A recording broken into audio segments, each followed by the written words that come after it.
25 जनवरी 1969। ओम शांति। अव्यक्त बाप दादा मधुबन। बाबा ने कहा, समर्पण की ऊंची स्टेज श्वासोश्वास स्मृति। अव्यक्त स्थिति में स्थित होकर अव्यक्त को व्यक्त में देखो। आज एक प्रश्न पूछ रहे हैं, सर्व समर्पण बने हो? सर्व समर्पण है ही, यह सभी का विचार है या और कोई का कोई और विचार है?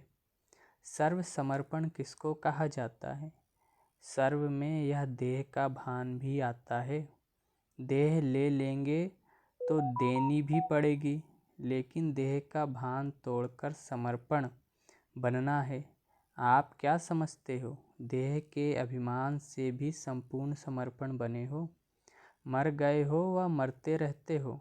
देह के संबंध और मन के संकल्पों से भी तुम देही हो।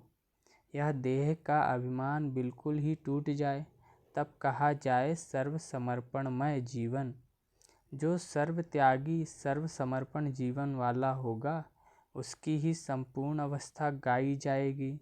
और जब संपूर्ण बन जाएंगे तो साथ जाएंगे। आपने शुरू में संकल्प किया था ना कि बाबा जाएंगे तो हम भी साथ जाएंगे। फिर ऐसा क्यों नहीं किया? यह भी एक स्नेह है और संग तोड़ एक संग जोड़ने की यह चैन है, जो अंत समय की निशानी है। जब कहा था तो क्यों नहीं शरीर छोड़ा? छोड़ सकते हो, अभी छूट भी नहीं सकता, क्योंकि जब तक हिसाब किताब है अपने शरीर से तब तक छूट नहीं सकता। योग से या भोग से हिसाब किताब चुकतू करना पड़ता है। कोई भी कड़ा हिसाब किताब रहा हुआ है तो यह शरीर रहेगा, छूट नहीं सकता। वैसे तो समर्पण हो ही, लेकिन अब समर्पण की स्टेज ऊंची हो गई है। समर्पण उसको कहा जाता है जो श्वासोश्वास स्मृति में रहे, एक भी श्वास विस्मृति का ना हो, हर श्वास में स्मृति रहे। और ऐसे जो होंगे उनकी निशानी क्या है? उनके चेहरे पर क्या नज़र आएगा? क्या उनके मुख पर होगा मालूम है? हर्षित मुख। हर्षित मुक्ता के सिवाय और कुछ होगा?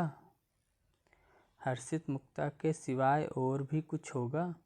जो जितना सहनशील होगा उनमें उतनी शक्ति बढ़ेगी। जो श्वासोश्वास स्मृति में रहता होगा उनमें सहनशीलता का गुण जरूर होगा। और सहनशील होने के कारण एक तो हर्षित और शक्ति दिखाई देगी। उनके चेहरे पर निर्बलता नहीं, यह जो कभी कभी मुख से निकलता है, कैसे करें क्या होगा, यह शब्द निर्बलता के हैं, जो नहीं निकलने चाहिए। जब मन में आता है तो मुख पर आता है, परंतु मन में नहीं आना चाहिए। मन मना भव मध्याजी भव। मन मना भव का अर्थ बहुत गुही है। जैसे ड्रामा का सेकंड बाई सेकंड जिस रीति से जैसा चलता है, उसी के साथ साथ मन की स्थिति ऐसे ही ड्रामा की पटरी पर सीधी चलती रहे, जरा भी हिले नहीं, चाहे संकल्प से चाहे वाणी से। ऐसी अवस्था हो ड्रामा की पटरी पर चल रहे हो, परंतु कभी कभी रुक जाते हो।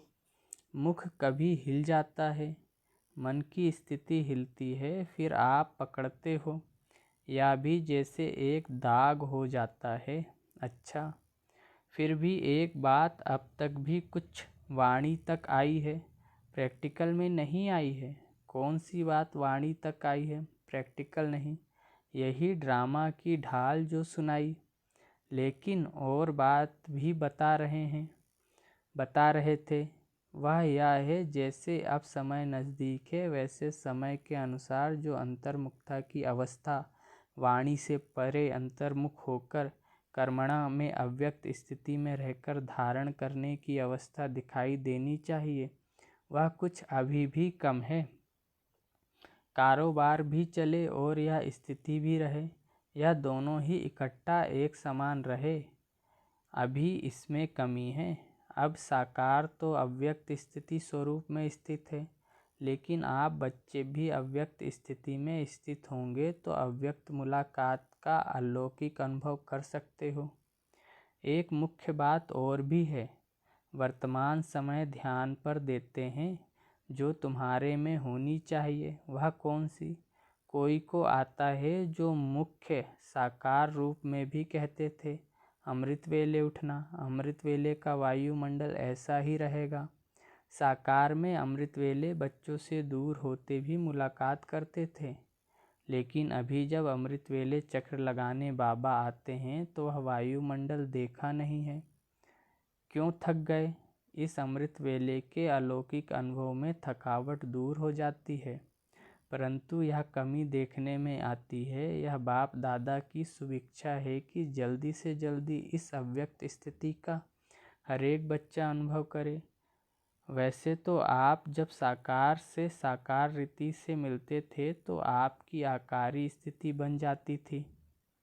अब जितना जितना अव्यक्त आकारी स्थिति में स्थित होंगे उतना ही अलौकिक अनुभव करेंगे। ओम शांति।